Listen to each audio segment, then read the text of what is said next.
When we first introduced you to this Pontiac Trans Am GTA, one of the things that we found that was going to need to be addressed was this loose steering column. So we're going to address that today on this video.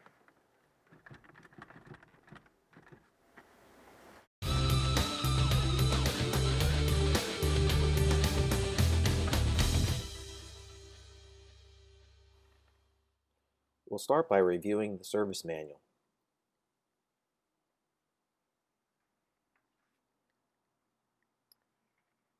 After some speed reading, let's get started. Begin by removing the leads from the battery.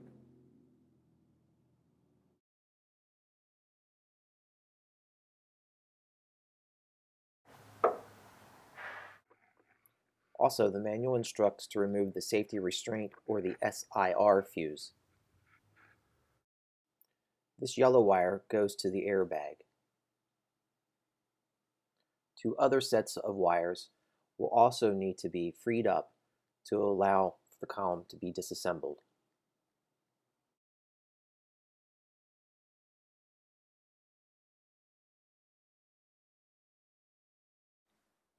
To remove the airbag, you'll find 4 bolts are accessible from the back of the steering wheel.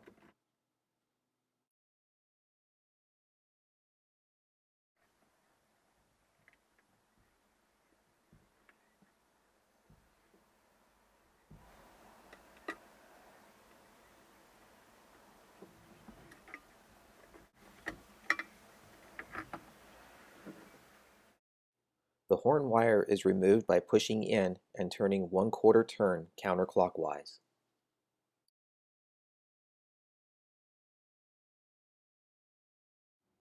I now position the wheel straight ahead as the manual instructs.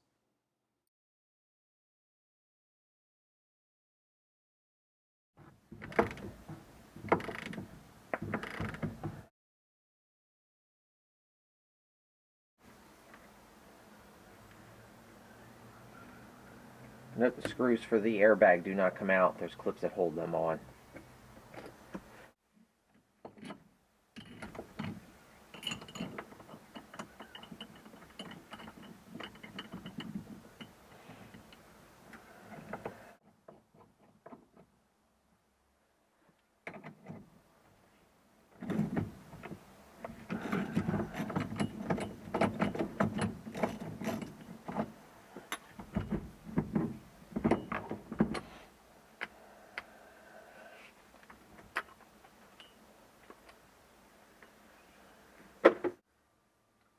Need to remove this snap ring.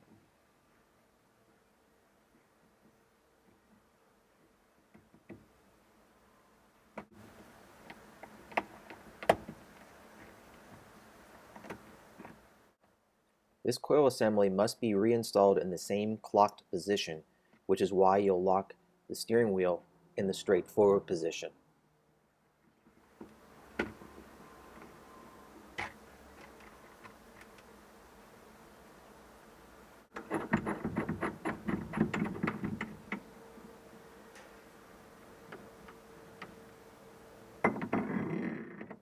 You will need a lock plate compressor tool to remove the retaining ring. This tool is included in the better quality steering wheel puller kits.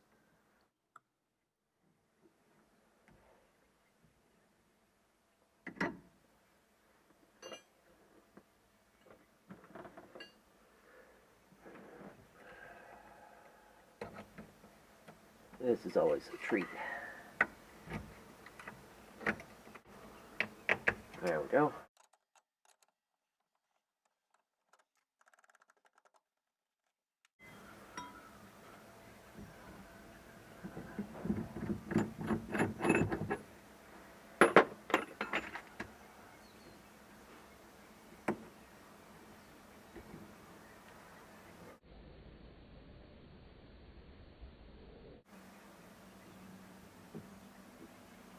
Ten o'clock position.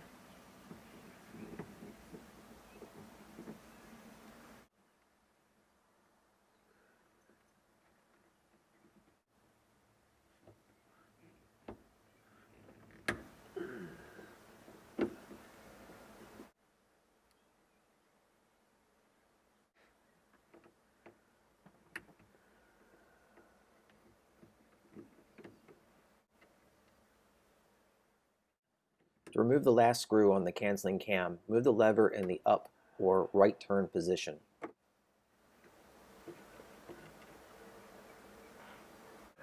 Now, before I can remove this assembly, I still have to remove this piece that is for the arm.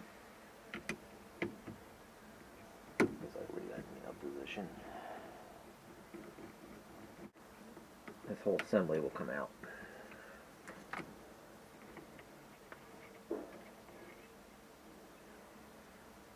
This is what works the turn signal mechanism, which we're going to be replacing that with a new one. Okay, before I can pull this assembly out, I'm going to have to unplug the wire harness down there so that it'll give enough leeway to slide out of there.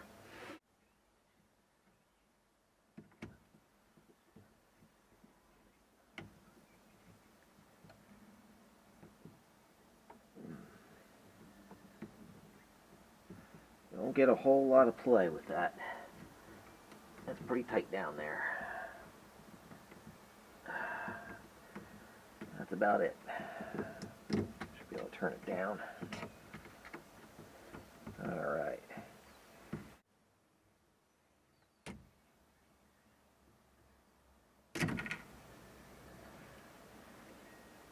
Okay. There's this assembly, so that came out like that.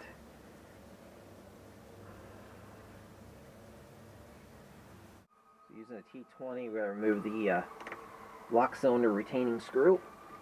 There's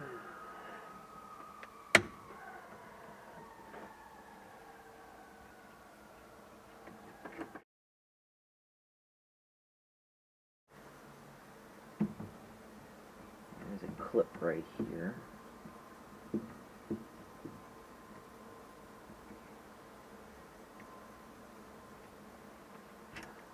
Okay, just pulled that out. Now, I should be able to remove the cylinder.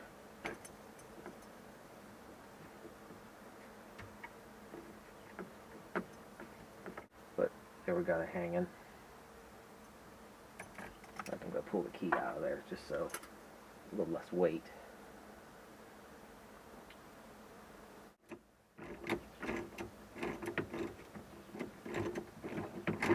Well, these bolts weren't very tight either. So I suspect I'm going to have to put some Loctite or something on these when I go to reassemble this. Yeah, my gosh, that one there is really loose.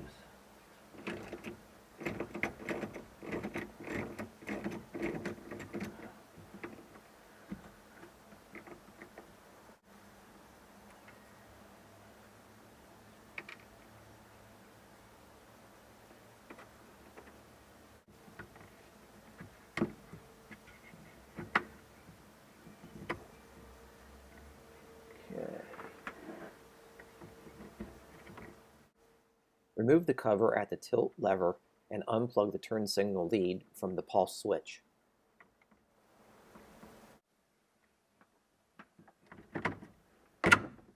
Okay. Seems harsh, but that's all you have to do to remove that is just give it a good yank. And then this is the replacement I have, which is sitting in here upside down. But this one, as far as I know, worked. But this one here is brand new, so we want it with all the lettering on it. And just so you know, it's a Dorman product, 49288.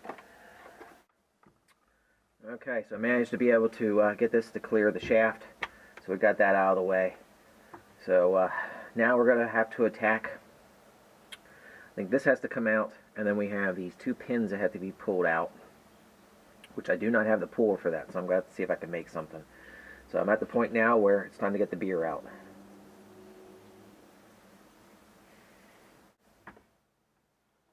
Using the tilt lever, put it in the up position to remove some of the pressure from the spring.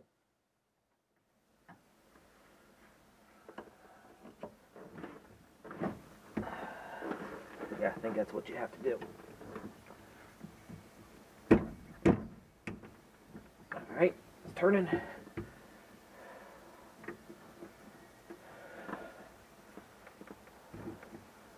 There we are.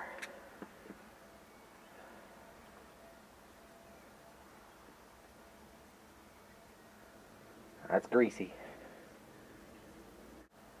Okay. Now I'm going to have to get these other pieces out of here, so I'm going to have to find a screw that will fit that. It'll be smaller than that. So I was just trying to find the right size screw. I found one, and I simply put it in. I literally just pulled it out. I didn't even need a puller. And this other side looks like it's already loose. Look at that, it just came right on out. Didn't even need a puller. You need to pull back on the tilt lever and pull towards you to remove the tilt assembly. When you go to reassemble, you will also have to pull back on the tilt lever and push then forward to reinstall. Okay.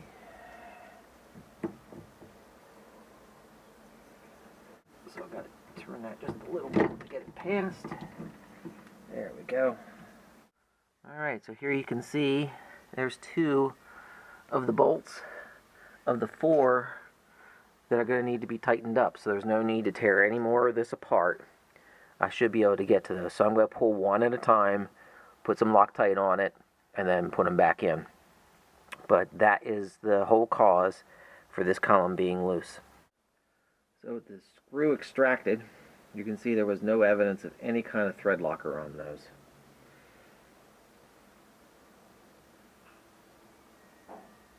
Whoa. Oh, that was more than I need.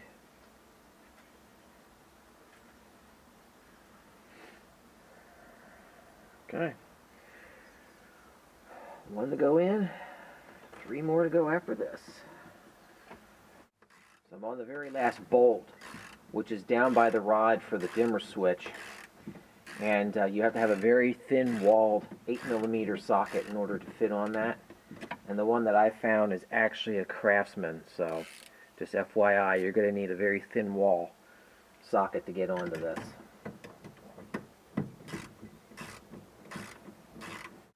So I wanted to show you a close-up of this part. This goes on the left side. This is part of the dimmer switch assembly. And this little piece here is probably going to fall out when you pull the column apart. So just wanted to show you that's how this piece goes in. It's on that little clip right there. And then this metal arm is going to be literally just pushed right up against the back side of this. So this is the motion. That's all it is. But when you put it back together, you want to stick these 2 together. There's a little bit of grease that's helping to hold that together. And then you'll be able to put that on, line this up, and hold that in place. And then you'll be able to push this cover over top of it.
Just trying to slide this back on. Slide it down, and it's going to get stuck in that first groove. Then we'll have to fish it out, push it down further, and then I'll have to put the tool back on to compress this.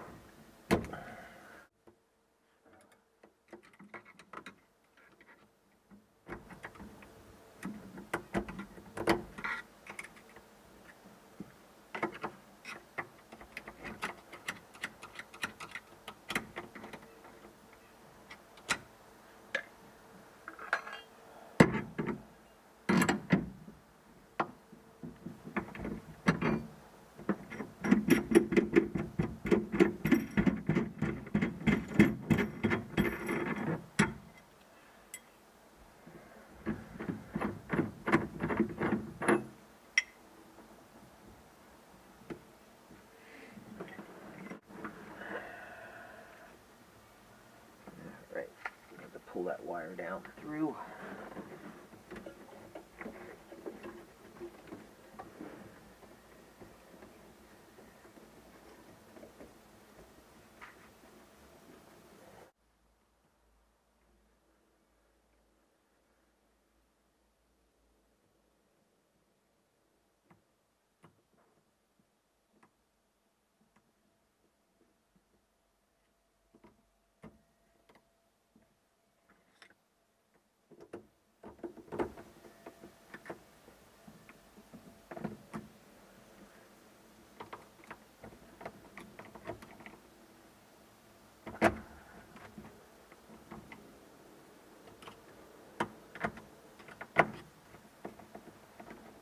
Oh.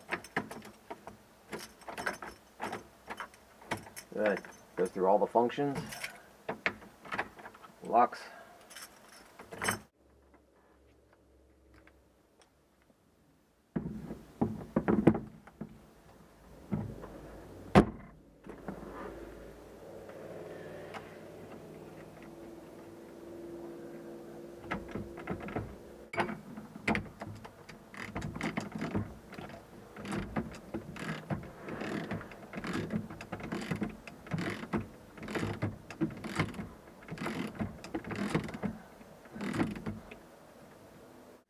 I reconnected the battery, so let's go ahead and see if it works.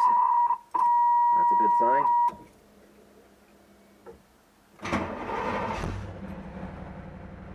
Perfect. We have no horn yet. I'll have to figure that one out.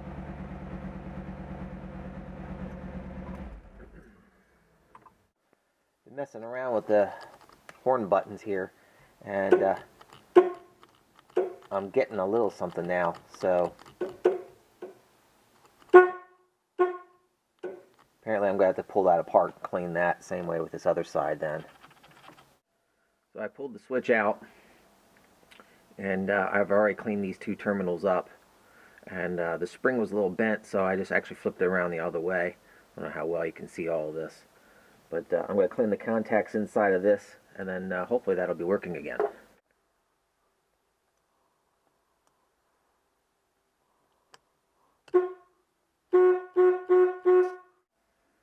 This is the old airbag, which was all sun damaged and the ends are all curled over.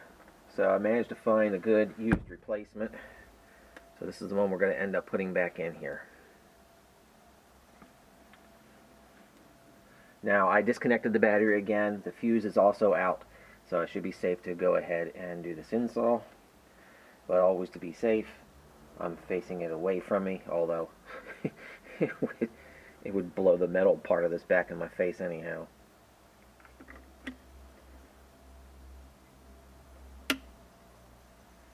And there's a blue clip that has to go on there next.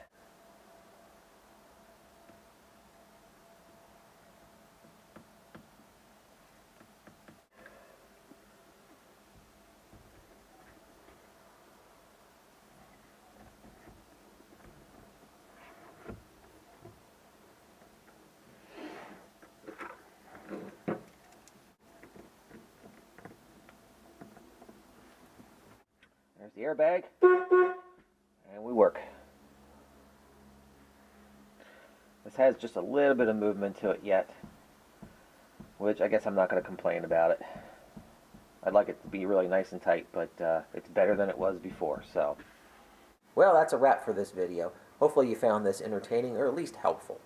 Next time we're going to be doing the heater core. I'm not really looking forward to it, but parts are on their way, so we're going to go ahead and take care of that next. And if you haven't already, make sure you subscribe so that way you don't miss any episode. Hit the notification bell so that way you'll know as soon as the video is posted, or you can follow us on Instagram. Usually I'll let you know when a new video is available. So thanks for watching. See you next time.